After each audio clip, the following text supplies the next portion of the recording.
जय श्री राधे। मैं आचार्य प्रशांत कौशल आज आपके समक्ष पुनः उपस्थित हूँ।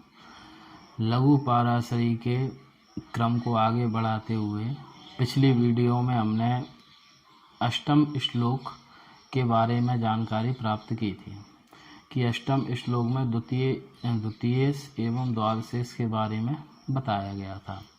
अब उसी क्रम को आगे बढ़ाते हुए आज मैं लघु पाराशरी के नवम श्लोक में जो अष्टमेश के संबंधी जानकारियाँ दी हैं उसे हम जानेंगे।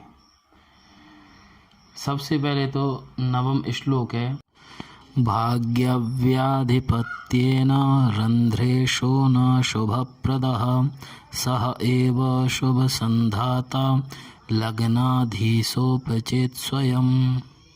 श्लोक का अर्थ हम एक जन्म कुंडली के आधार पर जानेंगे। एक आपको स्क्रीन पर जन्म कुंडली दिखाई दे रही होगी मिथुन लग्न की। अब मिथुन लग्न में जो द्वितीय भाव है उसमें जो राशि है वो है कर्क राशि। द्वितीय भाव में कोई भी राशि हो सकती है। अब यहाँ पे जो इन्होंने कहा है कि द्वितीय को छोड़कर सभी भावों के द्वादश यानी व्यय स्थान हानिप्रद होते हैं उस भाव के लिए।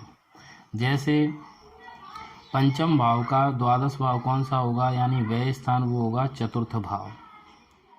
इसी प्रकार भाग्य स्थान का व्यय स्थान कौन सा होगा, अष्टम भाव। तो इस प्रकार सभी स्थानों के द्वादश यानी व्यय स्थान वो हानिप्रद होते हैं। अब इन्होंने आगे बताया इसमें कि सभी व्यय स्थानों में नवम स्थान का व्ययेश यानी अष्टमेश परम अशुभ होता है। अब जितने भी व्यय स्थान है, अब व्यय स्थान तो केवल लग्न को छोड़कर, द्वितीय भाव का व्यय स्थान होता है लग्न, केवल लग्न को छोड़कर और सभी जितने भी द्वादश स्थान है व्यय स्थान है वो सभी हानिप्रद होते हैं। उनमें भी सबसे अधिक जो हानिप्रद होता है वो नवम भाव का व्ययेश यानी अष्टमेश। अष्टमेश को सभी स्थानों का सभी भावों में सबसे अधिक हानिप्रद माना गया है। क्यों माना गया है? क्योंकि वह भाग्य की हानि करता है अथवा दुर्भाग्य एवं मृत्यु का भय कराता है। इसीलिए अष्टम भाव को सबसे अधिक हानिप्रद माना गया है। इसी कारण से इसे परम पापी भी माना गया है। इसका जो पापत्व है वो किसी भी स्थिति में कम नहीं होता, या ये कहें कि किसी भी स्थिति में इसका पापत्व समाप्त नहीं होता। हाँ, अशुभता में उतार चढ़ाव रहता है। यदि अष्टमेश साथ ही लग्नेश भी हो तो कुछ शुभता आ जाती है। तो इसका मतलब यह नहीं है कि वो बिल्कुल शुभ हो जाएगा, लेकिन अष्टमेश होने का दोष तो लग्नेश होने पर भी लगा रहेगा। अशुभ कम रहेगा, शुभ ज़्यादा रहेगा। अब लग्नेश और अष्टमेश ग्रह कब होगा? दो कुंडलियों में होता है, एक तो मेष लग्न में, दूसरी तुला लग्न में। तो मेष लग्न में मेष राशि तो पड़ती है लग्न में, और मंगल की दूसरी राशि यानी वृश्चिक राशि पड़ती है अष्टम भाव में। दूसरी स्थिति बनती है तुला लग्न में। तुला लग्न में तुला राशि पड़ती है लग्न में और दूसरी शुक्र की राशि पड़ती है अष्टम स्थान में। इसलिए मेष लग्न वालों के लिए और तुला लग्न वालों के लिए अष्टमेश होने का दोष मंगल एवं शुक्र को नहीं लगता है। इस विषय के ऊपर कुछ विद्वानों में मतभेद भी है। जैसे 12 मेहर ने लिखा है कि यदि एक ही ग्रह को दो विरोधी फल प्राप्त होते हैं, जैसे मेष लग्न में और तुला लग्न में, लग्नेश परम शुभ होता है और अष्टमेश परम पापी होता है, तो इन दोनों को विरोधी फल प्राप्त हुए हैं। शुभ फल भी प्राप्त हुआ है और अशुभ फल भी प्राप्त हुआ है। तो 12 मेहर जी ने लिखा है, जैसे लग्न पे यदि शुभ ग्रहों का प्रभाव अधिक हो तो लग्न अधिक बलवान हो जाएगी, तो अधिक शुभ फल प्राप्त होगा। और यदि लग्नेश कहीं जाके निर्बल होके बैठ जाए तो अष्टम भाव, लग्नेश निर्बल हो जाएगा तो अष्टम भाव का प्रभाव अधिक बढ़ जाएगा और अष्टम भाव का फल यानी जो अशुभ फल है उसकी वृद्धि हो जाएगी। इसीलिए बारहमेहर जी ने कहा है कि यदि एक ही ग्रह को दो विरोधी फल प्राप्त होते हैं तो उसमें जिसकी मात्रा अधिक होगी, जिस फल की मात्रा अधिक होगी, वह फल जातक को ग्राह्य होगा, वह फल उस जातक को प्राप्त होगा।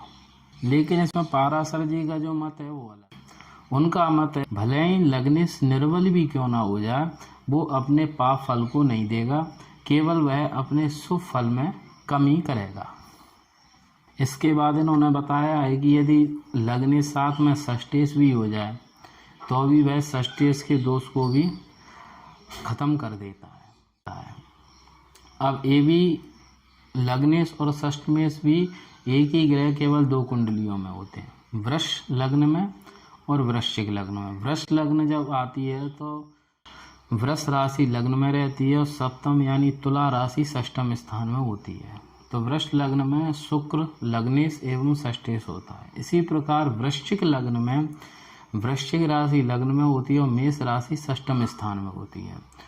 तो वृश्चिक लग्न में भी लग्नेश एवं षष्ठेश मंगल होता है। दो ही कुंडलियों में लग्नेश और षष्ठेश एक ही ग्रह होते हैं, वृष लग्न में और वृश्चिक लग्न में। इनमें भी मंगल और शुक्र को षष्ठेश होने का दोष नहीं लगता, क्योंकि पाराशर जी कहते हैं कि क्योंकि अष्टम भाव मृत्यु स्थान है, तो उन्होंने कहा कि जब लग्नेश मृत्यु को वश में कर सकता है तो षष्ठेश जैसे रोगी को क्यों नहीं।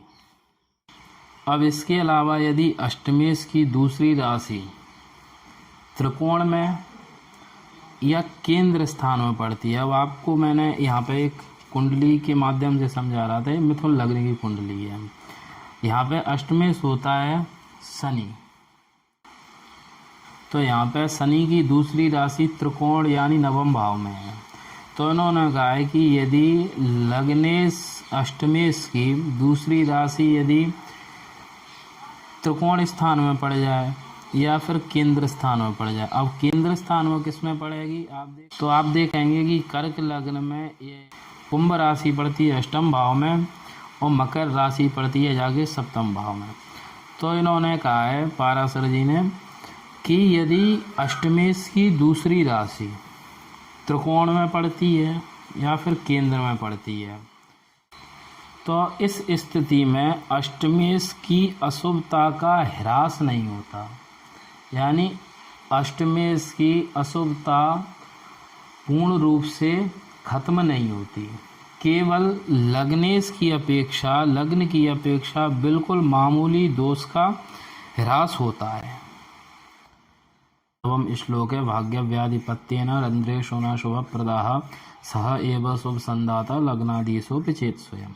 इसमें अष्टमेश के विषय में इसी प्रकार की जानकारी दी गई है कि अष्टम भाव यदि साथ में लग्नेश हो तो वो किस प्रकार से उसकी अशुभता कम हो जाती है, और साथ में लग्नेश अष्टमेश भी हो तो भी उसकी अशुभता खत्म हो जाती है। लेकिन यदि अष्टमेश साथ ही त्रिकोणेश हो या साथ ही वो केंद्रेश हो तो उसकी अशुभता में कमी नहीं होती। इस श्लोक का यही भावार्थ है। आगे मैं लघु पाराशरी के 10 एवं 10 एवं 11 श्लोक की व्याख्या हम लोग करेंगे।